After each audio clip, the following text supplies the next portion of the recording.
You're listening to the Faith and Other Oddities podcast, brought to you by the Raven Creek Social Club, where we talk about faith and other oddities.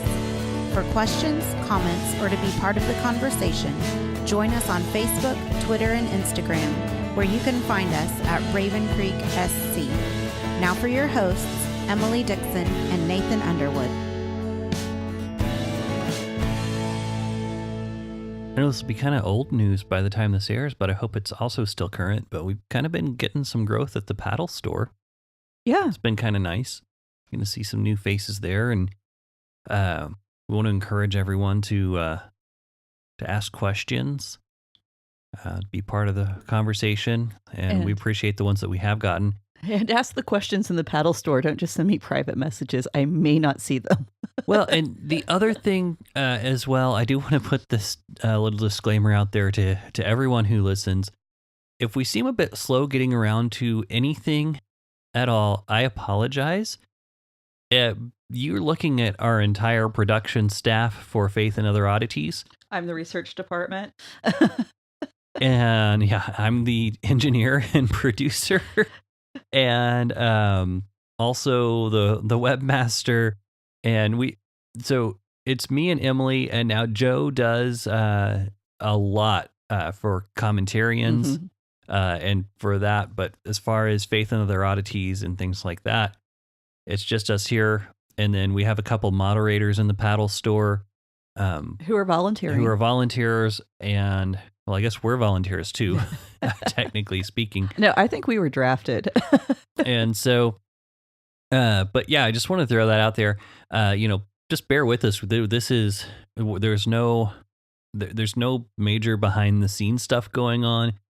You basically see and hear almost everything that gets done, and for better or worse. But I was just thinking behind the scenes, because I was thinking as I walked out from our last recording session, we walked right into Poop Apocalypse 2019. Yeah. So behind the scenes is chaotic and revolves around kids. Yes. My youngest daughter's potty training, and there was some poop on the floor. That wasn't like poop apocalypse, but we're not going to discuss that any further. But I just want to let everyone know that we do appreciate you.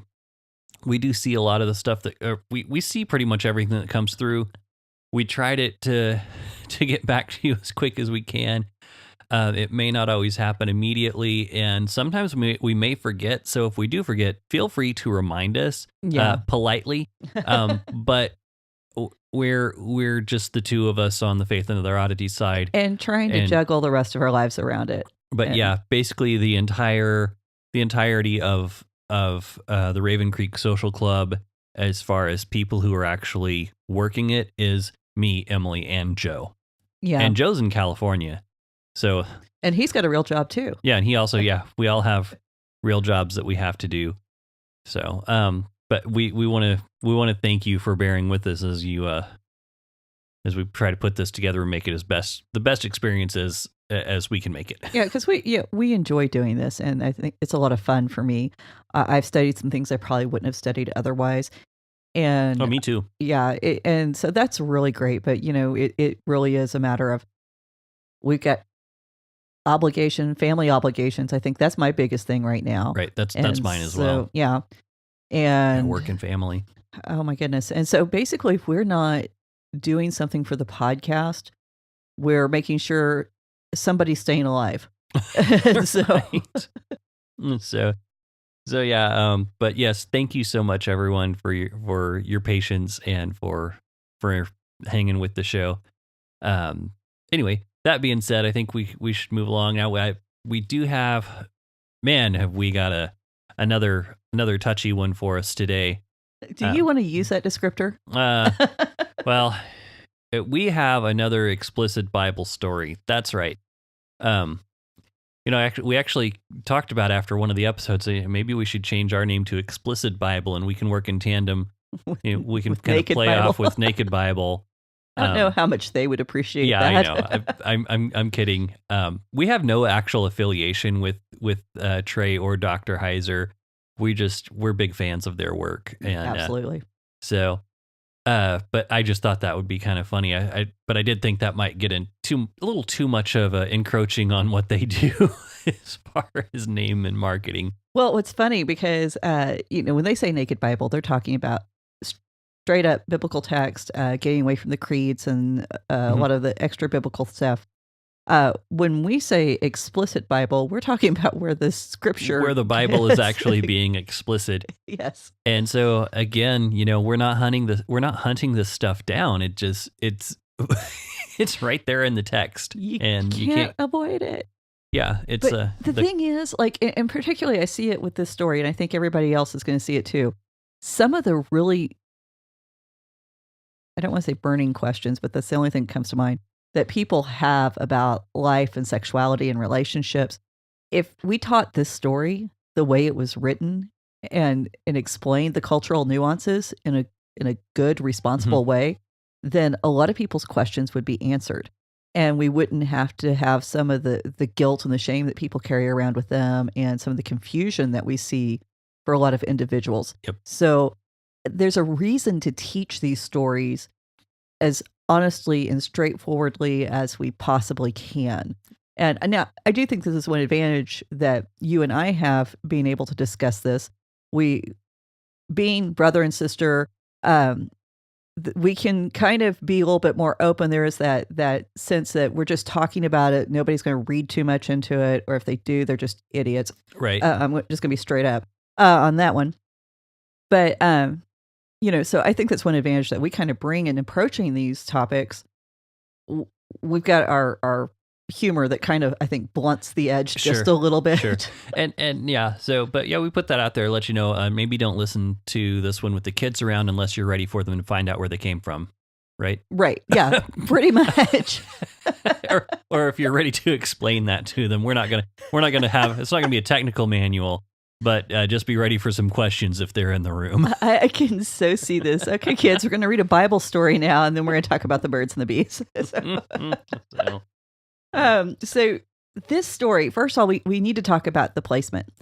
Because this story, if you just read through it, it's one of those, what the heck is going on here? Yeah. I thought we were talking about Joseph. Yeah, exactly. We were talking about Joseph. Now we're talking about Judah. And then we're going to go back to Joseph. Although to be fair, if you're reading this for the first time, you might think, well, that's the end of Joseph. Well, yeah, because we have no, the text doesn't give us any indication. Yeah, there's no foreshadowing that he's going to come back. Precisely. And maybe a little bit, you'd have to really be digging for it. And most people just aren't going to read that deeply. There's nothing you're going to find in there that's going to indicate that unless you already know the rest of the story. And I think there is, but again, we'd have to dig real deep. Other than giving us his location that he's not dead. Yeah, we know that he's not. Like every great movie, cliffhanger. So, all right. So anyhow, we know that Judah was the one who actually suggested that they sell Joseph, and so he is one of the brothers who gets mentioned by name in the previous chapter, and this opens up with about that time. So linguistically, the writer is connecting it. And before we got completely sidetracked there, because it doesn't seem to fit, this is another section where people seem to say or want to say, oh, this is evidence of those multiple sources that were put together. It was not a unified writing. And we get into the documentarian hypothesis. Right. Yeah. And the thing is, we're going to show you why that doesn't work by the time we get to it, the end of the story. Or at least our take on why it doesn't work. But now, one of the things I want to point out from the last chapter, though, is Joseph's 17. He's the second youngest brother. So all these other guys are adults. Oh, yeah. Like all of his brothers. It's not like a bunch of teenagers. They're all at least 17 or older. Yeah. Well, I want to say, easily, Judah is probably pushing... he's the last of Leah's children, so he might actually be closer in age to Joseph than the others, than like Reuben. So Reuben easily 21, 23, probably even older than that. I would imagine based on that's like the most conservative. based on the way he behaves and some of his descriptions, it seems like he is considerably older than all the other brothers. He seems like he was born an old man. Sure. But yeah, no, and like I said, that's the most conservative. That's assuming that that's just a child a year. But realistically, there would be a child 2 to 3, possibly up to 5 years of nursing as a form of birth control, even though that wasn't their goal. So you've got that long period of nursing and then another birth. So, this could stretch out conceivably 15 years. Sure. So you're looking at that big of a spectrum. Now, I am sure that somebody has sat down, taken all the little clues and hints, and actually made a graph somewhere that shows the exact or attempts to make the exact dates. But yeah, I did think that was one of the things that we didn't draw a lot of attention to. We mentioned Joseph's age, but we didn't mention that. No, his adult brothers decided to do this. Yeah, this isn't. These are people with life experience who know what slaves do, and so it wasn't like, oh, hey, we'll trade you this for your brother. Oh, that sounds like a great deal. It was thought out. Well, it was kind of interesting because the text actually, it's one of the few times that we do get a specific age is with Joseph. So Judah was the one who said, hey, let's sell him. And then when we go into this chapter, after what? Well, after the selling of Joseph, Judah left his brothers, and this leaves some questions. I mean, here they were functioning as a unit. They're working together. They're plotting together. So why does he leave? I mean, I don't think the scripture really gives us a good answer. Right. But I think we can kind of do some speculation and not be too out of line. Mm-hmm. Because I think when he looked at his brothers, he was just reminded of what he'd done. I think some guilt came into play here. That's conceivable. But this chapter, not only is it connected by that one phrase, we have this repetition of words that are found both in the last chapter and in the next chapter. And so I will go down, he recognized, take down, comfort, pledge. These show up over and over again in the stories. There's also some other interesting connections that are going to come out. And I think it's interesting. Is he went out for? Is it? Let's see.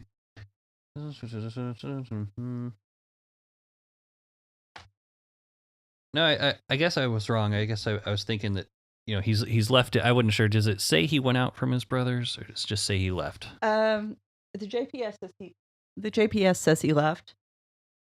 Yeah, he went down from his brothers, is what it says in the ESV. That's what I read earlier.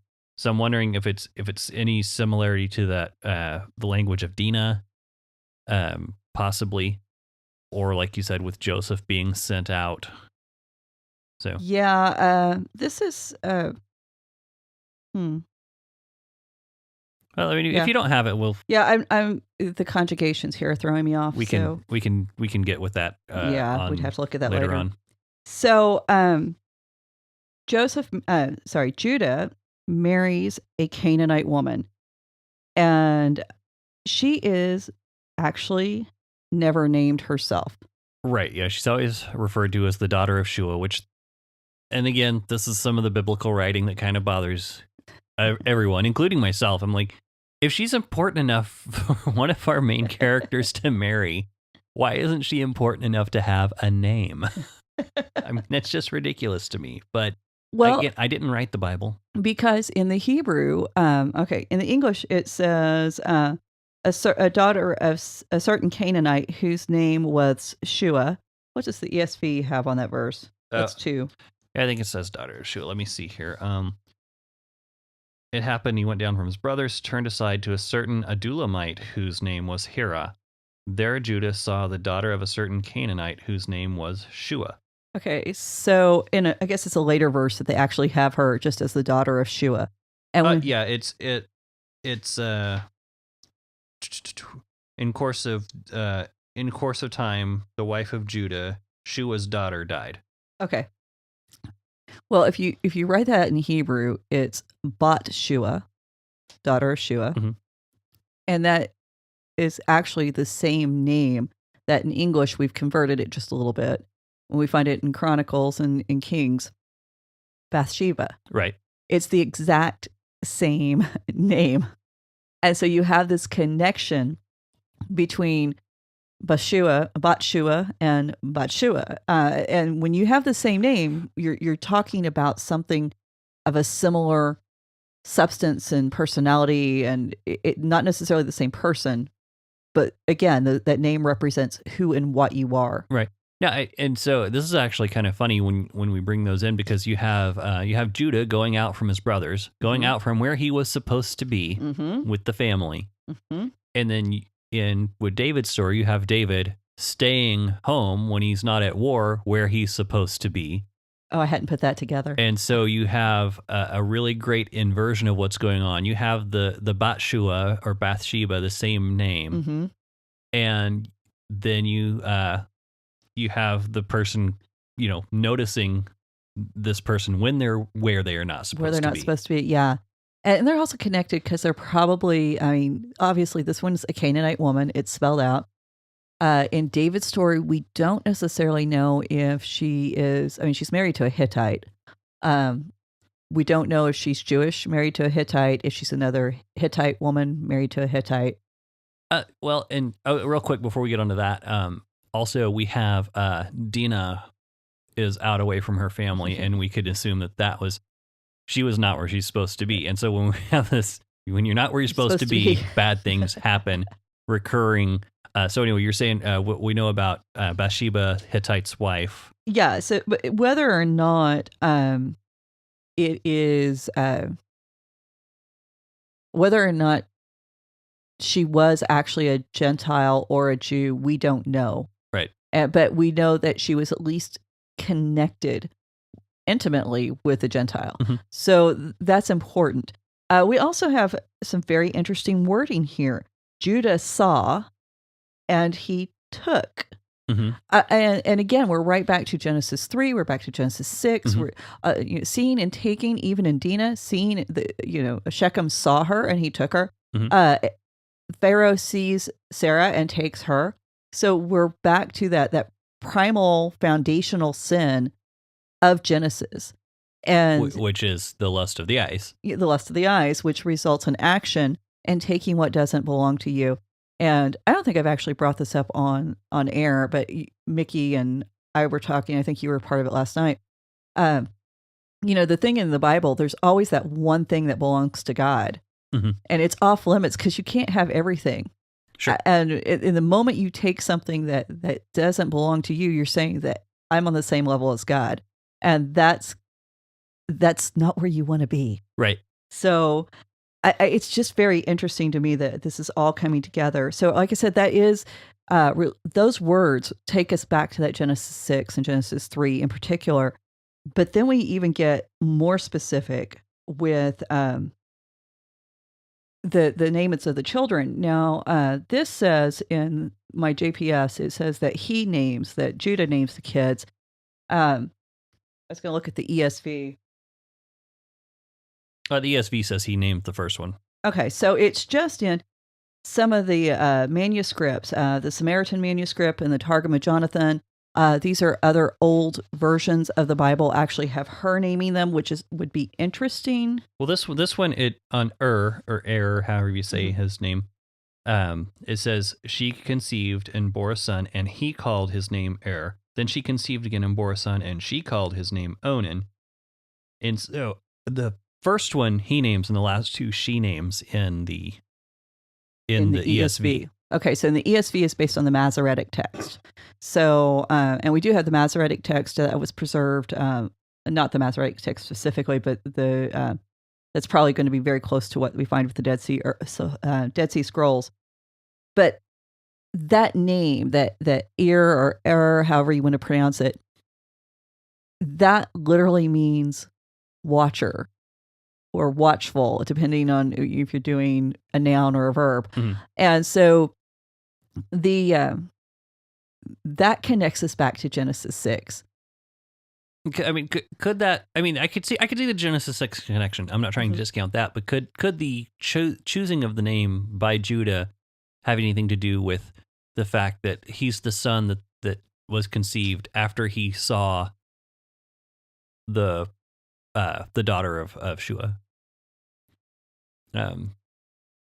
Maybe. I don't know. I think that one's a little different. I think because we do have so many connections to the vision, and of course, this is Judah. This is Jacob's son, and his whole story is about vision. Mm-hmm. And so I would be more likely to say that Judah was not thinking about the Watchers, but possibly, this is a Canaanite woman, and so there's a connection to the Watchers. If Judah did name the son, that's got a whole different connotation than if she names the son. Sure. And so I think that's interesting that there's some dispute in the older manuscripts about whether or not who named the son. And for those of you who are like not aware of the word watcher isn't necessarily always an evil thing. Right. Daniel 4:13. I just chose this verse because it kind of sums everything up very, very simply. It says, "I saw in the vision of my head as I lay in bed, and behold, a watcher, a holy one, came down from heaven." So this is an angel who was doing the right thing. I mean, He's still a holy one. He's not a fallen angel. There's nothing wrong with him. But very much in the book of Enoch, which expounds on Genesis 6, 1-4, the angels, the fallen angels, are called the Watcher, or the Grigori. For any of those who are supernatural fans, you will get that. But this is the thing about names. Bible names often have very, they're often kind of double-edged. They can mean a couple of different things, because Onan can mean vigorous, or it can mean grief. And given what's getting ready to come up, those two names could have two totally different meanings in particular to Tamar. Right. So, and then Shelah means drawn out. And so it's usually drawn out from the womb, probably had to be actually assisted in birth. But the whole process of Shelah was supposed to be her husband, the third husband, and that gets drawn out. So the words, there's a lot of play that can go back and forth, and I think when the Bible does that, we need to be very careful, not to discount one, right? Because most of the time they are working together to give us a fuller picture. Yeah, to highlight different parts of the story.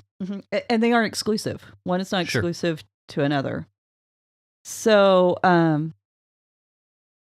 Judah has his 3 sons. Very quick story here. I mean, just boom, boom, boom.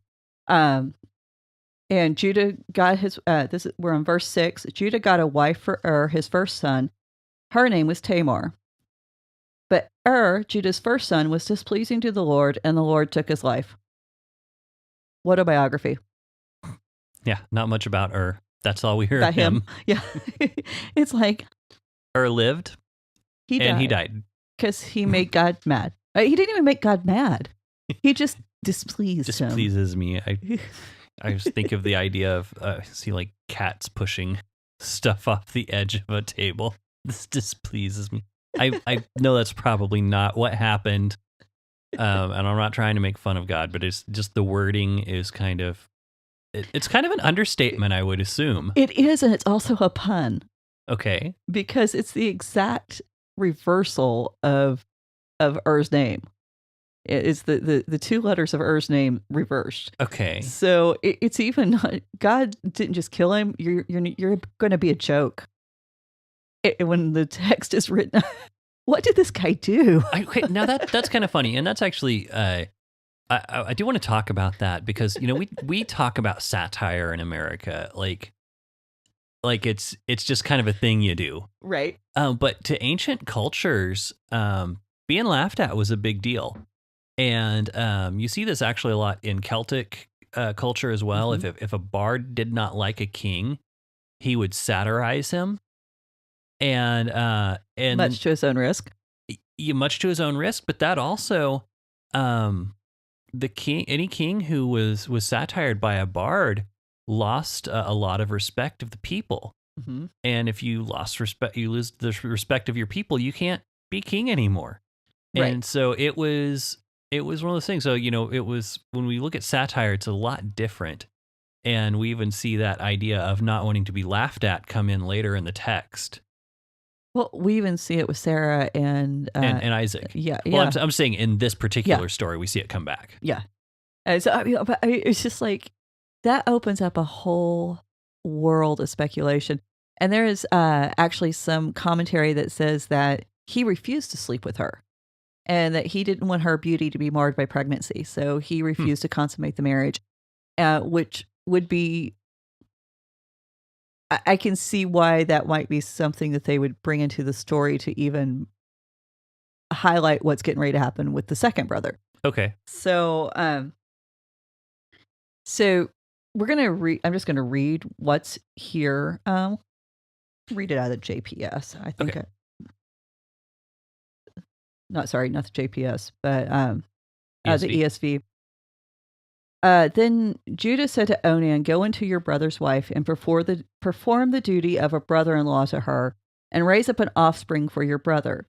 But Onan knew that the offspring would not be his, so whenever he went into his brother's wife, he would waste the semen on the ground so as not to give offspring to his brother. This is probably one of the more graphic verses of the Bible. Yep, one of the more explicit verses, one of the very misunderstood verses of the Bible. Absolutely. So explain to us what's going on here. Okay, well, let's start out with what Levirate marriage is. Right. Okay. That's where I was hoping you'd start. Yeah, let's start there. Levirate marriage, any of us who've been in Sunday school and church, we're familiar with this concept because we've all heard the story of Ruth. And this is Boaz performs Levirate marriage. And it's the idea that if a woman is left a widow, then the males of that man's family, usually with the brothers, starting with the closest relatives on out, and would marry her.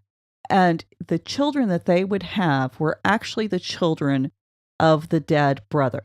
That the living relative was now kind of a surrogate father. And so all of the inheritance of the estate, all of the any property he might have now would still flow to that son, and it wouldn't be part of the brothers, the living brother's estate. It was all still separate. And this was allowing, especially when we get into the land of Israel itself after the Exodus and it's divided up according to family and tribe, this made sure that the land stayed in the family and that everyone had a place to live and to work and some means to sustain themselves. And so, this is something that you have to be very noble to do, because basically you are reducing your own share of the inheritance by going and marrying your brother's widow. Yeah, and this seems, when you put it out there and you start to talk about it with a group of women, it's always funny because you can see them doing the math in their heads, looking at thinking about which brother they're going to have to. Yeah. And then going, no, I don't want to. And, and it's very telling because the idea of sex in the ancient world, it was not about love and romance. This is not a Harlequin, novel. It was very functional. It was practical. This is what we do to have children. Right. If we don't do this, we die early because we don't have anyone to take care of us. That's the attitude. Yeah, and in this case, it even goes beyond that. It's, if you're a widow, if you're a woman, then how are you going to maintain the estates? How are you going to work the field? Granted, there are some women who did it. We have stories in Numbers and Leviticus, Numbers and Deuteronomy about some women who owned their own property because they didn't have men in their family. And God made provision for these women to be able to have property, but there's some difficulties they're run into. And we also see that with Ruth and Naomi. They have property. They have a place to live. We don't know how much property they have. Yeah, because living with a full family is hard enough in this time. Right.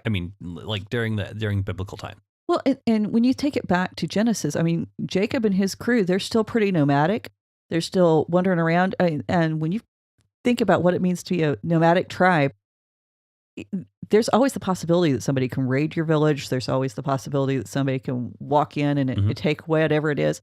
And it really is a matter of having, not saying women can't be warriors, but having enough people around to defend. Yeah. And usually that meant men. Oh, just to be real, it meant having men.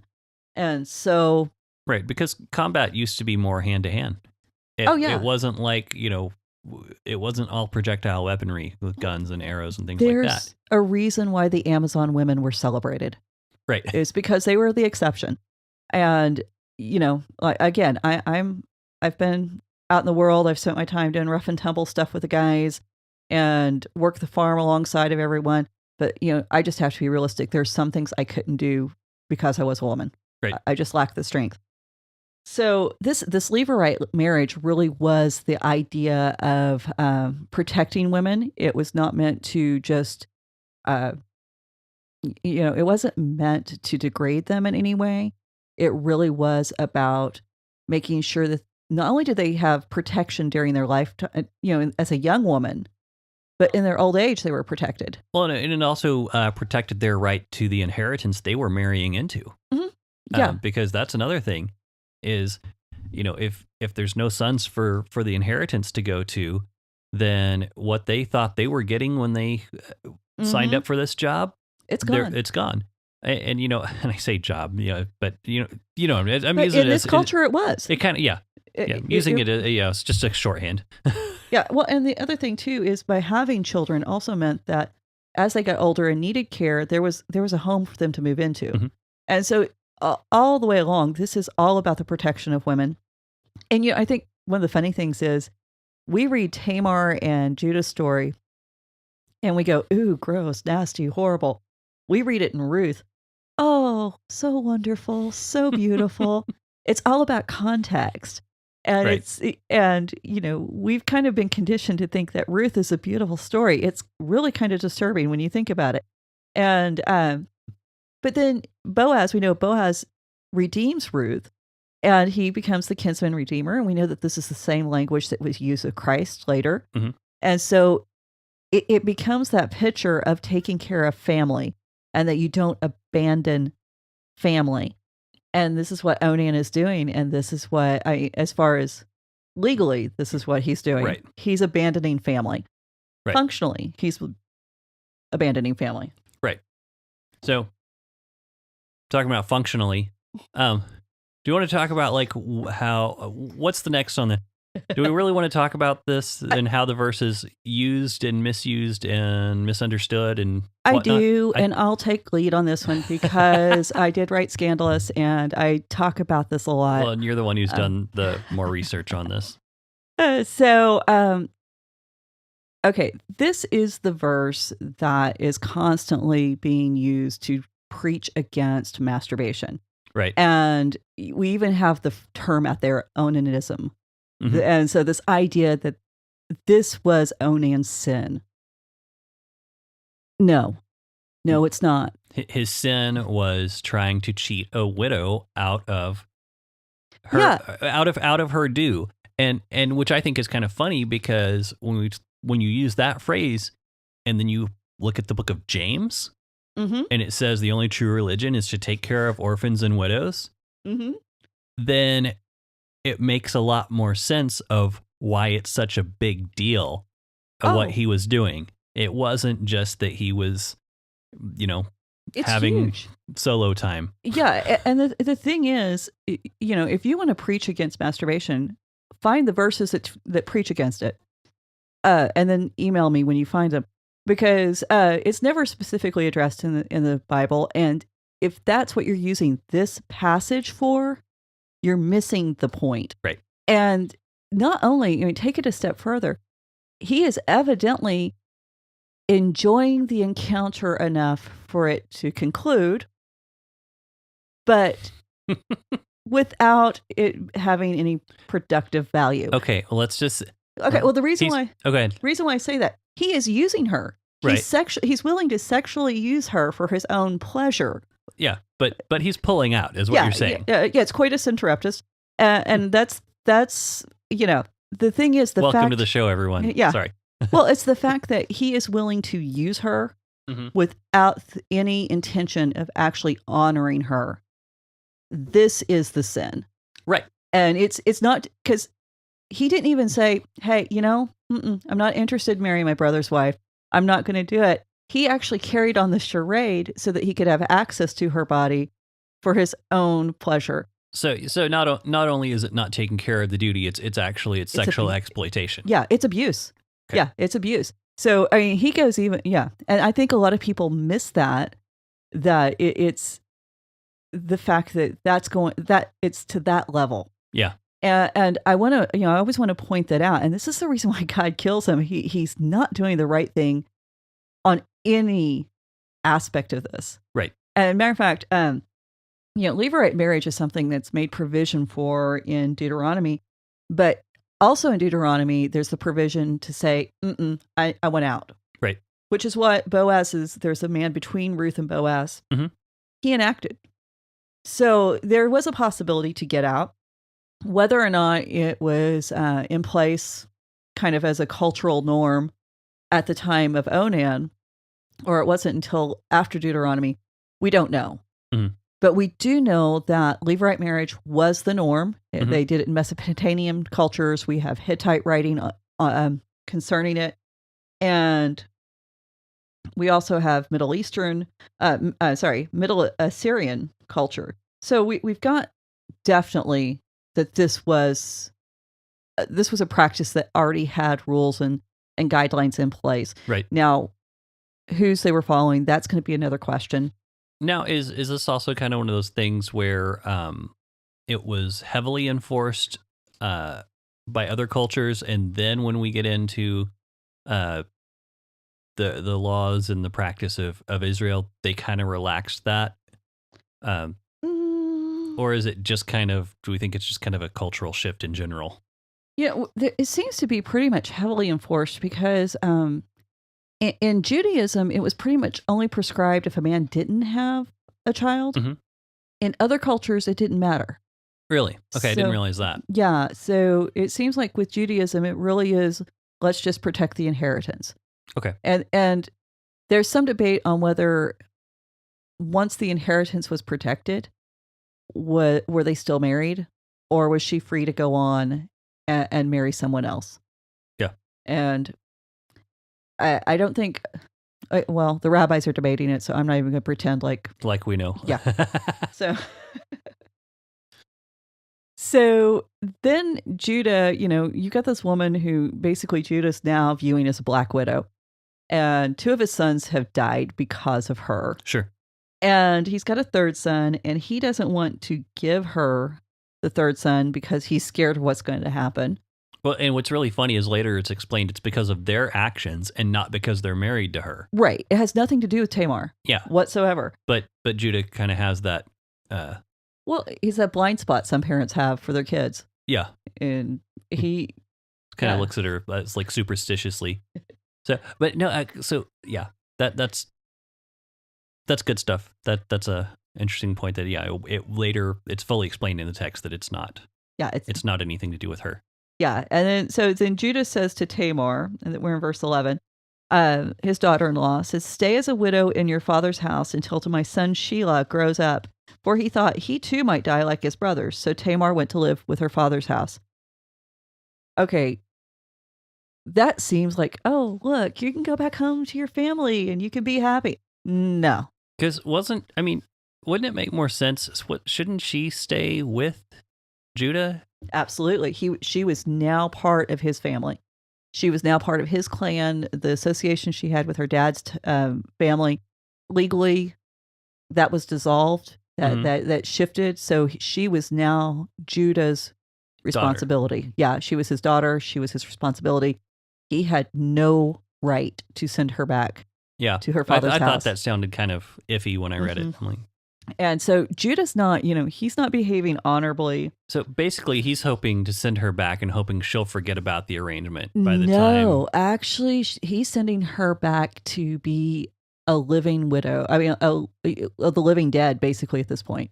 Well, yeah, but I mean, he's doing it, but I think But it seemed to me like he was sending her away so that by the time the younger son was old enough that she might not cash in the claim. Yeah. What? And see, the problem with that is because she can't have any kind of relationship. So she was always the idea that she might forget. I mean, after all, even living at home, that's kind of hard for me to see her doing that because. That's all I'm saying. I'm not saying it's something that we can expect from her. But I think to me it reads like Judah is hoping for that. So you're regardless thinking, of what happens and what is reasonable, I think he's hoping for that. Okay. Because it says he doesn't want his youngest son to die. Yeah, well, no, I get that. And so he doesn't want him in the marriage with her. Oh, I agree with and that. So I think that it reads to me that that's his hope. Regardless of what's reasonable, I think that's his hope. I don't even know if he's like hoping she'll forget. I think maybe that's what's throwing me. Maybe I think he is definitely hoping that something happens to prevent it. Right. Yeah, and so I do. Or that maybe he can move back home and no one will know. Right. Or something like that. Yeah. I think to me that's what it reads is that. Oh yeah, definitely that distance. Yeah. Yeah, get her out of my house. Exactly. And so yeah, we're totally on the board of that because she is really at this point, she is living dead. Mm-hmm. That's who she is, and she couldn't be with anyone else, and she couldn't even seek someone else out to marry. And this is a miserable existence. You got to remember at this point in time, your whole value as a woman was based on whether or not you could produce heirs. And you could, how'd the rest of the town look at her? I mean, if Judah is looking at her as this black widow, how did everybody else see her? Yeah. So very, like you said, superstitious times. And so these viewpoints wouldn't have been limited just to Judah. Yeah. And so it's... You're supposed to produce life, but instead you did the opposite, kind of. I hadn't put it like in those terms, but that, yeah. And so Judah's still not, he's not the man we want him to be yet. And so I'll just read. Let's go on with the narrative. Verse 12. A long time after Shua's daughter, we don't know how long, it would be nice to know how long, but a long time after Shua's daughter, the wife of Judah, died, when his period of mourning was over, Judah went up to Timnah to his sheep shearers and told his friend Hira the Adullamite.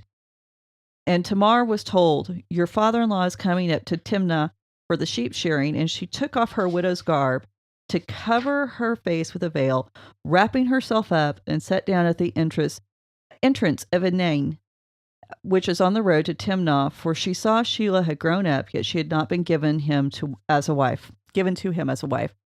Okay, the part of this that cracks me up, how long has she been plotting and scheming this?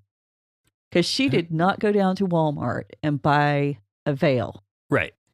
And so that makes me think... She might have been handy with thread. I don't know. She might have, but, you know... And so she either A, got help from somebody else, mm-hmm. or B, she had woven or purchased this veil at some point thinking that she was going to need it. Right. Because it's not just anything works as a veil, because Judah here identifies her as a cultic prostitute, as it says later in the text. Precisely. And so you're going to have some specific garb in order to play that role. So, I mean, and who knows, and she may have had sisters who she could borrow stuff from, or, we don't know. There's just nothing in the text to indicate, but you're right. There was a plan. Yeah, and it's a great plan. And this is what I love about her. She understands not only how society works, she understands how Judah's mind works. Right. And she goes to the place. I love it. The place where she sits literally means open eyes. And yet Judah fails to recognize her. Mm-hmm. So he sees what he thinks is a prostitute, and he hires her. And when he asked to hire her, she says, "What will you pay for sleeping with me?" And he replied, "I will send you a kid from my flock."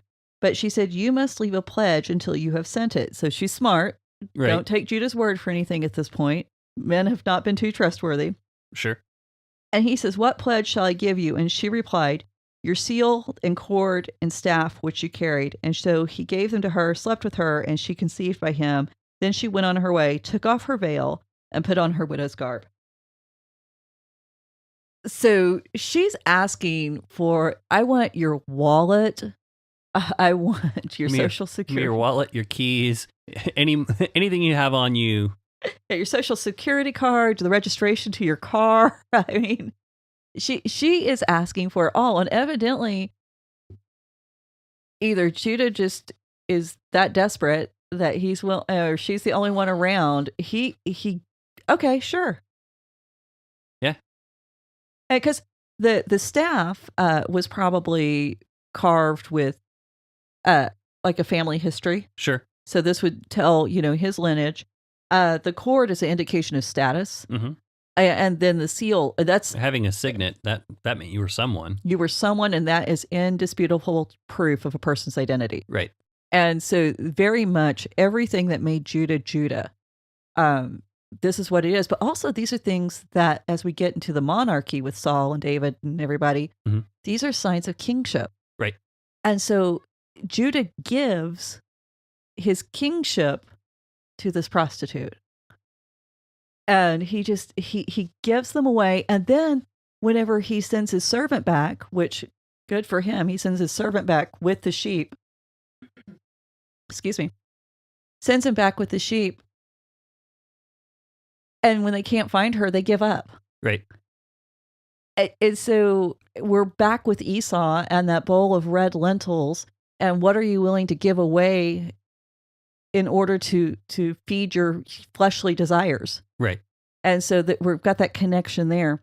Well, and then we also have kind of this this line in here where he says, hey, the people in the city don't seem to know what we're talking about, so let's stop so we won't be laughed at. Yeah, because we don't want to be laughed at. We're and right so back. that was that tie. I wanted to throw that out there, that we don't want to be satirized. And then we have that where the other son was made a joke in the text, which is kind of funny. I didn't realize that, but you have to know the language to really get it. That's one of those little things God preserves for those who study Hebrew. Hey now. Well, and Rashi even takes it a step further, and he says that the cords, he connects it to the idea of a cloak. Okay. And so he relates that back to Joseph's coat. I think it's stretching it a bit. Sure. But at the same time, Joseph's cloak was what identified him as the favorite, as, and that's what the cords do too. So there is some overlap. I just don't think it's that one-to-one correlation that Rashi would like it for it to be. But yeah, the symbols of kingship, I think that's huge. That's going to become a huge part of the story. And so the other thing that really impresses me is, like you said, the friend went back. There's no prostitute here. They say, let's just give this up. And 3 months later, I love that it's that specific. 3 months later. Now, one thing I do think, and I know we touched on this, but it seems odd to me that you would assume that by now that Judah had heard about, God and from Jacob, and that's who you're supposed to worship. But then he goes down and he sees a prostitute and sleeps with her, but it's not only a prostitute, it's a cultic prostitute. And so I'm curious about that. That just seems totally off point. Yeah, I've actually got something on that. Okay. Because I missed it. I meant to bring it up. If you read the narrative, it's always she's just a harlot. She's not a cultic prostitute. She's a zona. She's not a kedusha. Okay. Well, so would you like to give us the difference between those two things? Because everyone uses those words every day. Sorry, I said that wrong. Kaddish too. They've got transliterations in this book, and I hate that because my brain doesn't process them. So the idea, one is just a gal out there hustling the streets, making her money to survive. Okay. The Celtic prostitute is a woman who is in service to a specific god. Sure. It is having sex to help create fertility in the earth. Because the idea was we talked about sympathetic magic a few episodes back, that if humans had sex in service to the god and called the god to pay attention to it, then they might excite the gods into having sex. And if the gods had sex, then you would get rain and you get thunder and lightning and all of these things that brought the storms that allowed you to have the Food. crops. Yeah. So that's what these cultic prostitutes do. Now, during this narrative, if you go through, we're just talking about the gal on the streets, is how it's talking. It's only whenever the servant's looking for her and he's asking the other Canaanites, have you seen her? So the Torah, the writer of the Torah, is saying prostitution's bad. There's really no such thing as a special prostitute. But then the friend looking for him is like, I don't want to hack anyone off.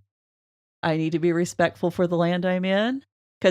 And so there's kind of, conceding to the concessions of the day for the friend and for Judah, right, when they're talking to others in the land. But outside of that, then it's not that word for the temple prostitute. Okay. So, yeah, and it's still a weird story. Go ahead. Yeah, no, it's a great social commentary because it is that's Judaism's one of the few ancient religions that did not practice temple prostitution. Right. And their laws on sexuality are so much more strict than almost any other culture at that time. Right. And so it would totally made sense and to an ancient reader.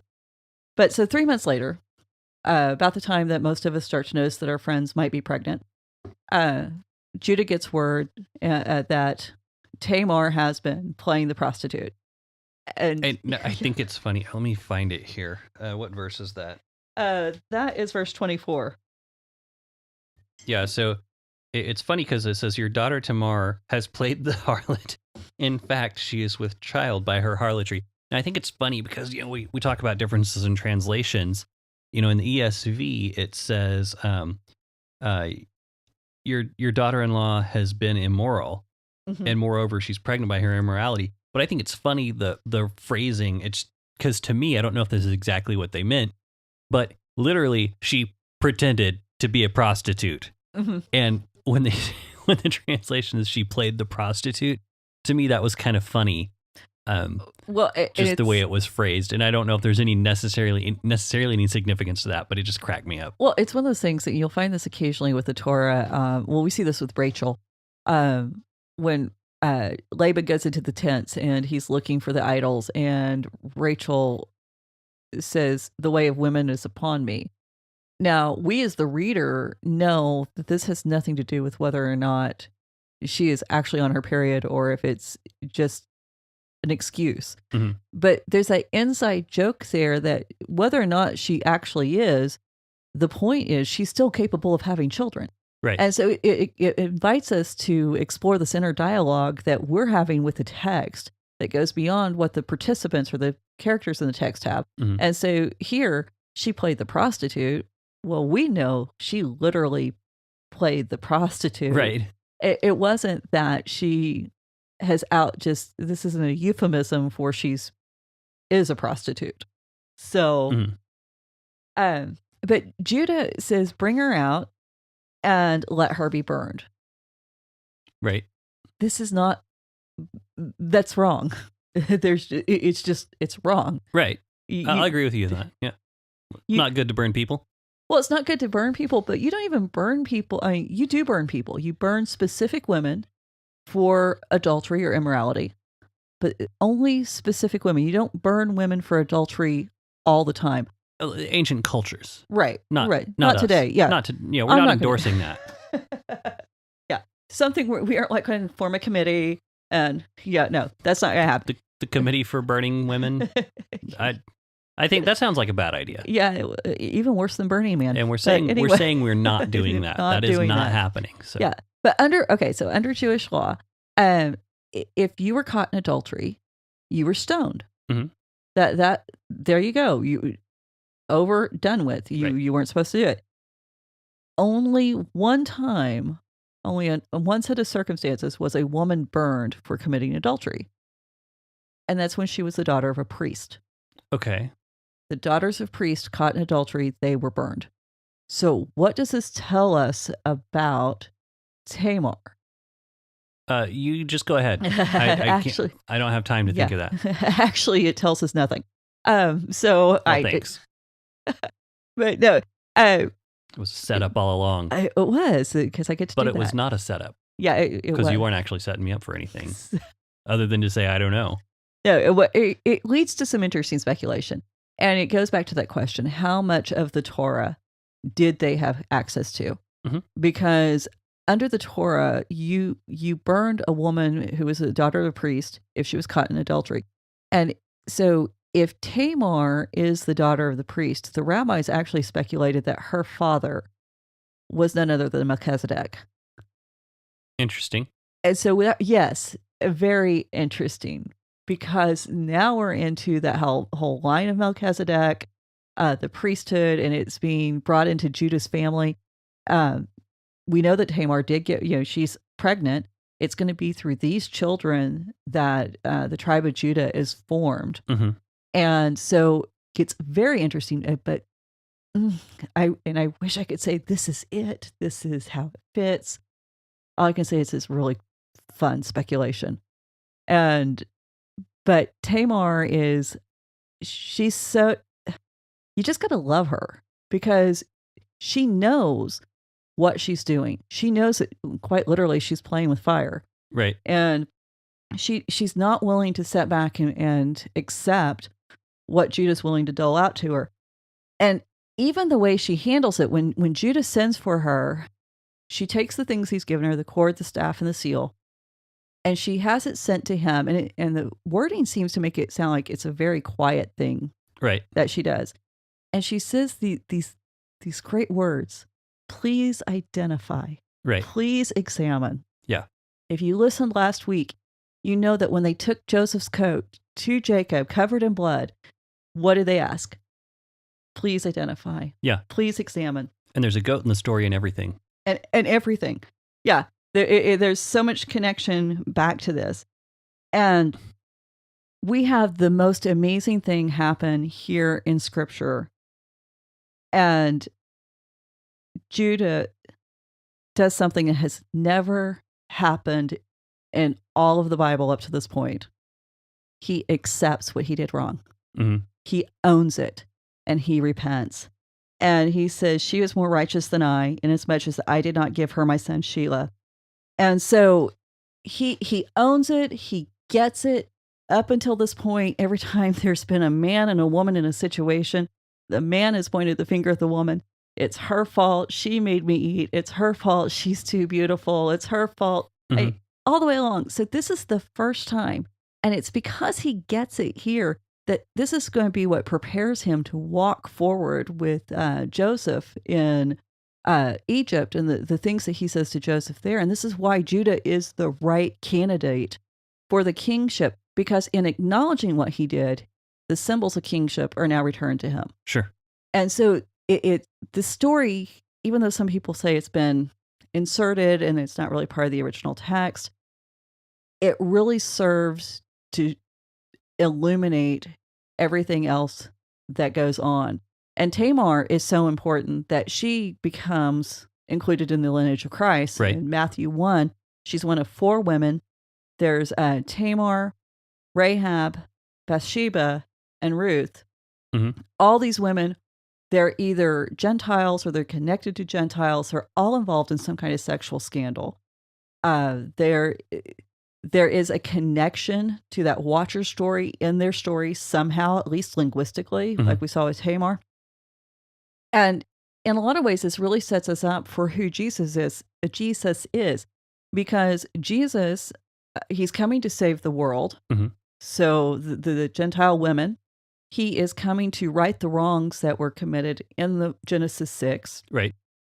He is the son of God and a woman. And the sexual scandal prepares us for the fact that Mary's going to be facing this. Mm-hmm. So it all fits together and it all comes back around, but you don't see that if you don't teach the story. And I know it's a hard story to teach, but... Yeah, but and you talked about the 4 four women in the line, but if you look at all the people, not just the women, but you look at all the people, all of them are messed up. And they're somehow like it connected to the story though that God's telling over and over again. And I said it early on, the Old Testament, the whole Bible is just people screwing it up and God fixing it. It's the story of redemption. And so I think it's interesting that you have in the lineage, the four women who are mentioned are specifically involved in these sexual scandals or even, outright sexual sin or some, adultery and just various. Tamar wasn't right. Right. So go ahead. But instead of saying, oh, well, this is all happened according to a perfect plan, so God suspended that's always been to me the weakest argument for any of this stuff. Oh, well, this was special circumstances because it was according to God's plan so it wasn't sinful at this time for them to do this. No, it absolutely was. And that's the reason we need Jesus. I mean, it doesn't make the story better to say God can just suspend the rules whenever he wants to. And not to say that he can't, because we see him suspending, all kinds of physical laws when Jesus comes around. But, but it drives me nuts. I'm sorry, I didn't mean to go off on this, but it drives me nuts whenever we're like, oh, well, there was special dispensation of permission for them to do that at the time. No, God comes in and he redeems. And the fact that there are four women who are involved in some kind of thing like this, to me, it's kind of like, oh yeah, sexual issues. Oh, that's easy to forgive. Yeah, I got that covered too. Yeah. It's not a big, but again, the Bible never sets up sex as like this great, mystical, amazing thing. I mean, the closest we get to it is Song of Solomon. But other than that, sex is, it's part of life. It's not some idol that we have to clean up and worship and make sure it's upheld as the perfect. And, and if you mess that up, then you aren't good enough. Right. And we're the ones who do that. The Bible doesn't. Exactly. And and I've always wondered, that whole special dispensation, and I'm like, well, then how do I know if God's ever going to give me a special dispensation to break the rules? And who's going to believe me when I say that? These were like, thoughts way back when. No, I had those same thoughts in my own childhood. It's like, okay, well, when is it okay? When do we get the special dispensation? Is an angel going to show up and tell me, hey, you know what? God has a plan to work this through. So, for now you can go do whatever you want in this situation. And it's going to be okay because God has a plan for this. Now, okay. Now, if I come to repentance, will it ultimately be okay in a way? Sure, but we also have to realize there are still going to be consequences for sinful actions, and it's not special dispensation that says no, this is moral in this case. Yeah, well, and that's, I think you just hit it on the head. God removes the condemnation from the sinful acts, and we don't have to worry about whether or not God loves us or not, or whether he's displeased or what. But he doesn't remove the consequences. I mean, just a real world example. If I get drunk and I go get in a car wreck and kill people, and will God forgive me for that? Absolutely. Will that mean he brings everybody back to life and the cars are magically repaired? And that's not how it works. Yeah. And so, but we serve this God who absolutely 100% does redeem. And I think that's the beauty of Tamar's story. She was kind of pushed into a corner. She did not ask for forgiveness. She didn't appeal to God for help that we know of. Because the flip side of that, and I didn't point this out, is, the fact that she may have been the daughter of a priest. She may have been a temple prostitute, and her father may have been the priest of another god. So she may not have known to ask. Sure. So there's all of these things that can come into play. And, and maybe the hope that she was Melchizedek's daughter, is just another way for us to go, oh, it's not as bad as we thought it was. And we have that tendency to do that and to clean up the story and to make it pretty. And that's why I think I like this story. There's no cleaning it up. Right. You cannot make this pretty. And by the way, well, I'm going to contradict myself. It is made prettier because when we get to Ruth, and we'll go through Ruth at some point, Ruth and Boaz, it's the same story. Sure. It's just prettier. Right. So yeah. So anyway, that's a long tangent that I didn't mean to go on there.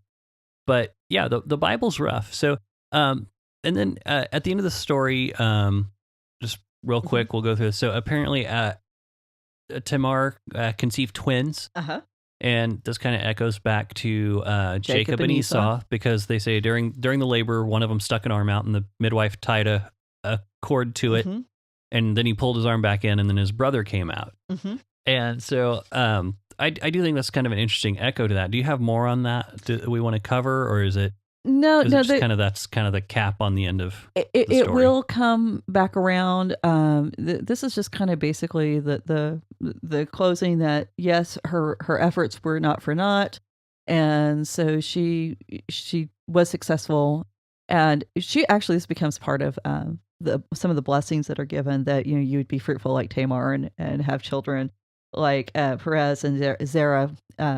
So she is celebrated even in this. But but we do have that wrapping up. So she has 2 sons, mm-hmm.